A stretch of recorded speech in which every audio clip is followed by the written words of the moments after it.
ये कहानी तब की है जब पूरी दुनिया में पहली बार रंग दिखे। उस दिन बढ़िया धूप खिली थी। लाल, नारंगी, पीला, हरा, नीला, इंडिगो और पर्पल नाम के 7 रंग आसमान में एक साथ इकट्ठा हुए। ये रंग जहां भी जाते अपनी खूबसूरती से बादलों को चमकीला बना देते। तुम सब कितने चमकीले हो। देखो तुम सबकी बदौलत हम कितने चमक रहे हैं। हालांकि उन रंगों को एक दूसरे से जलन होती थी। ये सब मेरा कमाल है। उन लाल बादलों को देखो, वो कितने अच्छे नजर आ रहे हैं। नहीं नहीं, उन पीले बादलों को देखो, वो गजब के खूबसूरत दिख रहे हैं। तुम बेवजह बहस कर रहे हो। बादलों में असली खूबसूरती तो मेरी वजह से आती है। तुम सब गलत हो। ये खूबसूरती मेरी वजह से है। मैं हूँ इस खूबसूरती के पीछे। तुम सब गलत हो। नहीं, मैं हूँ। तुम सब कितने मूर्ख हो। मैं सबसे शक्तिशाली रंग हूँ। 7 रंग चिड़चिड़े हो चुके थे और उनकी बहस और तेज हो चुकी थी। अरे ये मेरी वजह से है। मैं जीवन का प्रतीक हूँ। उन शानदार पेड़ पौधों को तो देखो, उनमें मेरा रंग भरा है। मेरे कारण वसंत आने पर सब कुछ हरा भरा हो जाता है। मेरे ना होने से सब कुछ डरावना और खत्म सा लगेगा। इतना ही नहीं, उम्मीद का प्रतीक हूँ मैं। लोग उलझनों में भी मेरी कल्पना करते हैं। निसंदेह मैं सबसे बढ़िया रंग जो हूँ। बकवास बंद करो। तुम्हारा हरा रंग मेरे नीले रंग के सामने कुछ भी नहीं है। विश्वास ना हो तो आकाश को निहार लो और धरती पर समुद्र देख लो। तुम्हें सच में लगता है कि तुम मेरे सामने कुछ हो? मैं ही पानी का रंग हूँ। अगर मैं ना होती तो तुम्हारे ये पेड़ पौधे जीवित भी नहीं रहते। पानी कितना जरूरी है जीवन के लिए। मेरे रंग के बिना इंसान, पेड़ पौधे सब बेहाल हो जाएंगे। मैं शांति का प्रतीक भी हूँ। आखिर इस पृथ्वी पर युद्ध किसे चाहिए? इसीलिए मैं सर्वश्रेष्ठ हूँ। मैं सूरज, चंदा और तारों का रंग हूँ। केवल मैं ही वो रंग हूँ जो तुम्हारे जीवन में खुशी और ऊर्जा का संचार करता हूँ। मेरे बिना तो दुनिया में सब कुछ अंधकार में डूब जाएगा। मेरा रंग शक्ति और समृद्धि का प्रतीक है। क्या तुम में से किसी ने भी किसी भव्य महल को बिना चमकीले रंग के देखा है? तुम लोगों को सोने की छड़ी देखनी चाहिए। वो कितनी खूबसूरत है। अच्छा, तो फिर ये साबित करने के लिए काफी है ना कि मैं सबसे बेहतर हूँ। तुम सब कितने मूर्ख हो। मैं सबसे शक्तिशाली रंग हूँ क्योंकि मैं ज्ञान और समझदारी का रंग हूँ। सभी मेरा कहना मानते हैं क्योंकि जो ज्ञानी है वही सर्वश्रेष्ठ है। मेरे रंग के बिना तो सभी मूर्ख बन जाएंगे। मैं प्रेम और ईमानदारी का मूल रूप हूँ, इसलिए मैं इस दुनिया में हर जगह मौजूद हूँ। सभी तो पर्पल को बाकी रंगों से ज्यादा पसंद करते हैं क्योंकि मैं रहस्यों से भरा हूँ और बहुत प्यारा रंग हूँ। रुको रुको, थोड़ा मुझ पर ध्यान दो। मैं स्थिरता और सूक्ष्मता से भरा हुआ रंग हूँ। मैं बहुत जरूरी रंग हूँ क्योंकि मेरा जुड़ाव आत्मविचार और परिपक्वता से है। मेरे बिना कुछ भी खास नहीं रहेगा। मैं विश्वास को दर्शाता हूँ। मैं हर क्षण की झलक हूँ। जीवन में स्थिरता बनी रहे, इसके लिए मेरा होना अति आवश्यक है।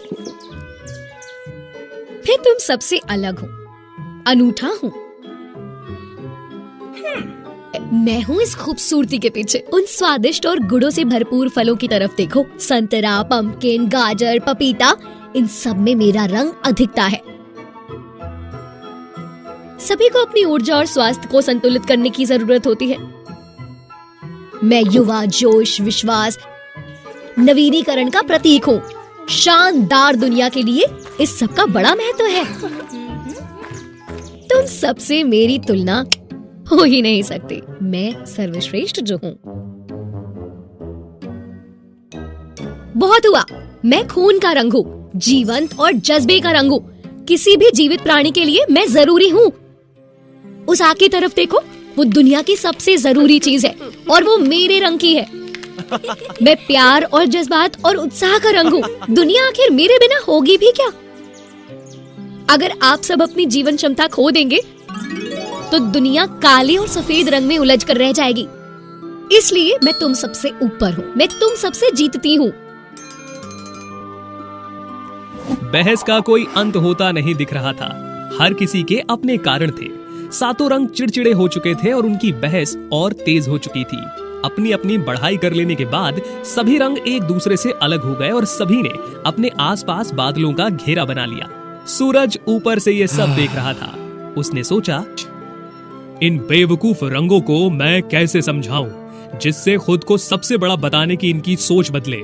सूरज के दिमाग में एक आइडिया आया। उसने एक बड़े ग्रे बादल से मदद मांगी। ये ग्रे बादल खुशी से सहमत हो गया। ग्रे बादल ने धीरे धीरे अपना आकार बढ़ाया। ये अचानक से आसमान को क्या हुआ? सूरज, तुम कहाँ हो? मुझे तुम्हारे साथ इस तरह लुका छुपी का खेल नहीं खेलना। अचानक बिजली कड़की और जोर की गड़गड़ाहट हुई। हवा चलने लगी और ग्रे बादल से पानी बरसने लगा और फिर बहुत तेज बारिश शुरू हो गई। बारिश बहुत तेज हो रही थी जिससे सभी रंग डर गए। हे भगवान, अभी बारिश नहीं होनी चाहिए थी। बारिश की ये बूंदें मुझे चोट पहुंचा रही हैं। कोई मेरी मदद करो। हे भगवान, ये बादल मुझे जल्द ही उड़ा देंगे। इसी तरह बारिश होती रही तो सारे फूल पौधे बाढ़ की चपेट में आकर मर जाएंगे। ये बारिश की बूंदें कितनी उद्दंड हैं। ये मुझ पर ही हमला कर रही हैं। मौसम इतना डरावना है कि मैं कुछ भी सोचकर शांत ही नहीं हो पा रही हूँ। जल्दी आओ, हम सब इकट्ठे होकर एक दूसरे की मदद करते हैं। यही एकमात्र उपाय है इस भयंकर तूफान से बचने का।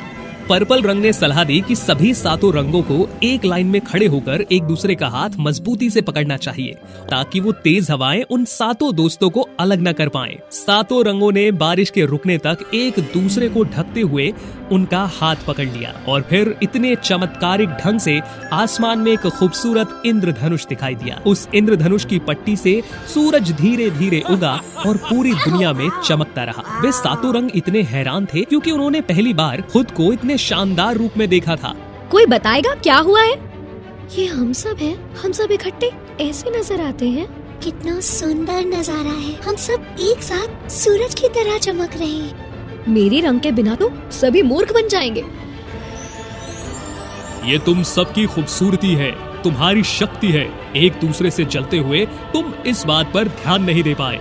हर रंग के बनने के पीछे एक कहानी है और एक उद्देश्य है। जैसा कि तुम सब समझ चुके हो कि तुम सब मिलकर ही जीवन को खुशियों से भर सकते हो। अब अभिमानी और स्वार्थी होना बंद करो, बल्कि इकट्ठे होकर रहना सीखो ताकि दुनिया को और बेहतर बना सको। अब जब भी बारिश हो तुम सारे रंग मिलकर इंद्रधनुष बनाना, जिससे भाईचारे का, उम्मीद का और पुनर्मिलाप का संदेश दुनिया में जाए। जब सातों रंग आपस में झगड़ रहे थे तब सूरज ने एक मध्यस्थ के रूप में बारिश का इस्तेमाल किया। तभी से बारिश के बाद आसमान में 7 खूबसूरत चमकीले रंगों के साथ इंद्रधनुष दिखाई देता है। इस तरह 7 रंग लाल, नारंगी, पीला, हरा, नीला, इंडिगो और पर्पल एक साथ मिले और मिलकर जिंदगी के लिए रंगों का निर्माण किया।